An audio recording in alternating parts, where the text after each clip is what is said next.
Chômage et emploi modifier le code. Le Maroc aussi a vu le nombre de ses chômeurs augmenter. Avec près de 1 130 000 de personnes sans emploi, le taux de chômage national a atteint, au premier trimestre de 2012, les 9,9%, soit une hausse de 0,8 par rapport à 2011. Ils sont ainsi 93 000 chômeurs en plus, selon le Haut Commissariat au Plan, HCP, qui avait publié le jeudi 3 mai 2012, une étude relative à la situation du marché du travail au Maroc. Le taux de chômage est plus élevé dans les zones urbaines, précise le HCP. Il est, en effet, de 14,4% dans le milieu urbain, contre 4,8% dans les zones rurales. Les jeunes sont les plus affectés par le chômage, avec des taux de 19,2% enregistrés chez les 15 à 24 ans et de 14,5% chez les 25 à 34 ans, ajoute le HCP.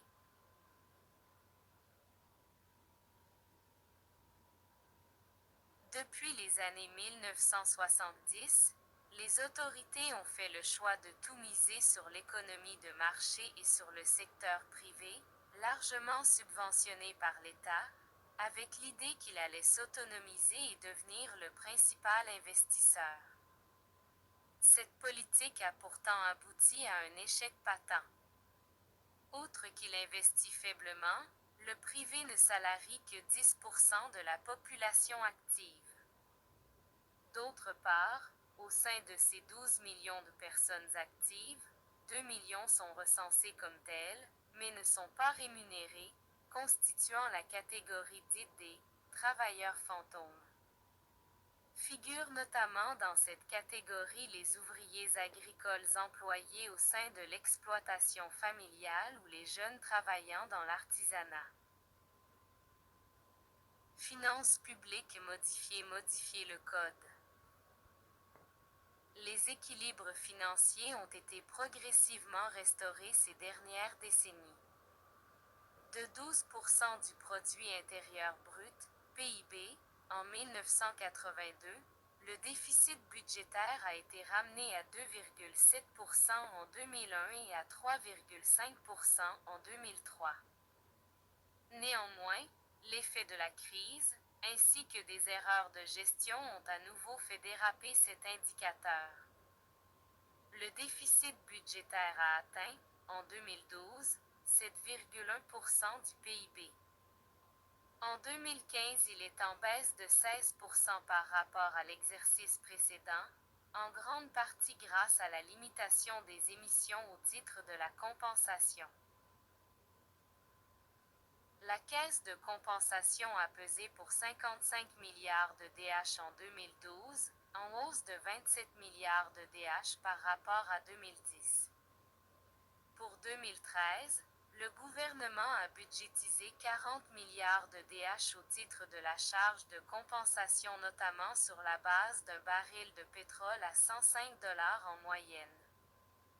Cette envolée de la compensation a pesé énormément dans le creusement du déficit budgétaire. Endettement modifier le code. La dette extérieure publique s'est établie à environ 23,47 milliards de dollars au terme de l'année 2013, représentant 26,5% du PIB. La dette extérieure publique du Maroc s'élevait à 27,77 milliards de DH, à fin 2014, en progression de 13,3% par rapport à l'année précédente. Toutefois, selon un rapport de McKinsey de 2015, le Royaume serait l'un des pays le plus endettés d'Afrique et du monde arabe en termes de dette par rapport au PIB. Il s'agit bien entendu de l'endettement global et non de la seule dette publique, les deux ayant bondi parallèlement. Ce ratio mélangeant flux et stock est d'ailleurs à relativiser. Quant à l'encours de la dette, il a atteint, lui, plus de 60% du PIB. L'intervention massive du Trésor sur le marché domestique en 2012, 42,5 milliards de DH levés contre 36,4 milliards de DH une année plus tôt, a tiré vers le haut les taux obligataires. Commerce extérieur modifier le code. Les importations constituent presque le double des exportations. L'essentiel de ces dernières concerne désormais les produits manufacturés, devant les ressources minières, au premier rang desquels se placent les phosphates, et certains produits agricoles, fruits et légumes. Les importations portent essentiellement sur les produits énergétiques, les biens d'équipement et les biens de consommation. Les mauvaises années agricoles imposent le recours à de fortes importations de céréales. La part de la France dans les échanges extérieurs reste prépondérante, un quart de la valeur des importations, un tiers de celle des exportations, largement devant les autres pays de l'Union européenne, Espagne, Italie, Allemagne. Les relations commerciales avec les autres pays du Maghreb demeurent extrêmement limitées, 3% des échanges. Les résidents marocains à l'étranger rapatrient dans leur pays des fonds qui représentent presque 10% du produit national brut et sont la première source de devises. Mais ils ne peuvent combler le déficit commercial. Le pays demeure endetté. Le déficit commercial est structurel depuis les années 1960, récemment de nombreuses études émanant notamment du CNCE et du Conseil CNCE économique, social et environnement ont insisté sur la nécessaire mise en cohérence des stratégies sectorielles afin de réduire ce déficit. En 2015, le contexte mondial marqué par une forte baisse des matières premières et la montée en puissance des exportations des métiers mondiaux du Maroc ont permis une nette amélioration de la balance commerciale. Le ministère du Commerce a initié une nouvelle stratégie, le Plan national de développement des échanges commerciaux 2014 à 2016 visant à améliorer les exportations en usant de 3 leviers que sont l'amélioration de la promotion des exportations, la rationalisation des importations et la compensation industrielle. Productivité et modifier le code. Sur les dernières années, on note une légère amélioration de cet indice, ce qui place le Maroc en tête des pays de la région. Stratégie sectorielle modifier le code. Reposant sur deux piliers que sont le développement humain et social, la croissance économique et création de richesses.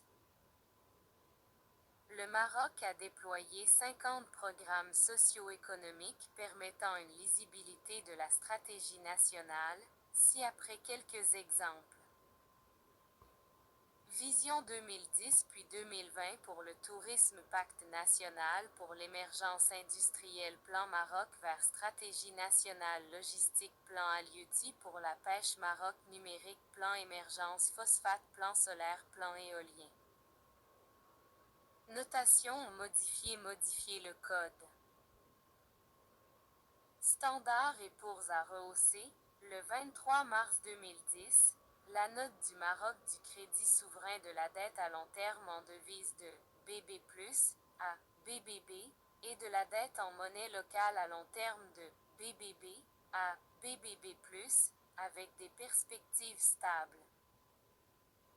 Standard et Poor's a également relevé la note du Maroc à court terme en devise de B à A3 et la note à court terme en monnaie locale de A3 à A2. Ce saut qualitatif fait passer le Maroc à la catégorie Investment Grade. En février 2013, le Maroc est noté BA1 en catégorie spéculative, par Moody's, l'agence de notation considérant que le déficit courant du Maroc s'est rapproché de 10% du PIB en 2012 et restera probablement à un niveau élevé en 2013. Elle a abaissé la perspective de la note souveraine du Royaume du Maroc, passant de stable à négative, en raison notamment de l'augmentation du déficit public du pays. En septembre 2015, la même agence de notation améliore la perspective de la note du Maroc à stable. Dans le contexte régional et conjoncturel enregistré en 2015, plusieurs pays africains sont d'un écosystème économique tellement fragile qu'ils ne sont notés par aucun des trois cabinets de notation souveraine. Cependant, la COFAS permet d'avoir une estimation de risque concernant tous les pays du continent africain. Le 19 juin 2015, la COFAS établit la notation à 4/4 à perspective stable concernant le Maroc, une notation à nouveau confirmée en perspective stable le 26 janvier 2016. Sur la même période, la COFAS place sous surveillance négative les deux derniers pays du top 10 des économies africaines à avoir été notés à 4 en risque pays avant de les rétrograder à B depuis le 26 janvier 2016 en pleine dégringolade du cours des matières premières.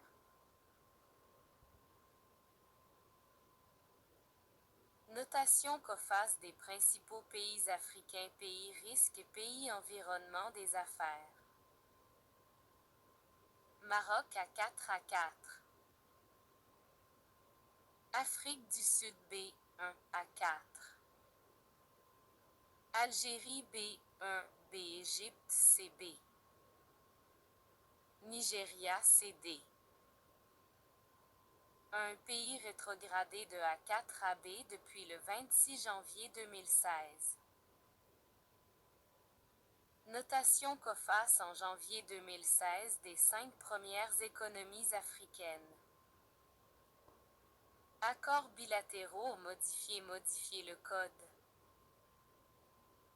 L'économie marocaine se caractérise par une grande ouverture vers l'extérieur. À ce titre, le Maroc a ratifié avec ses principaux partenaires économiques différents accords de libre-échange, dont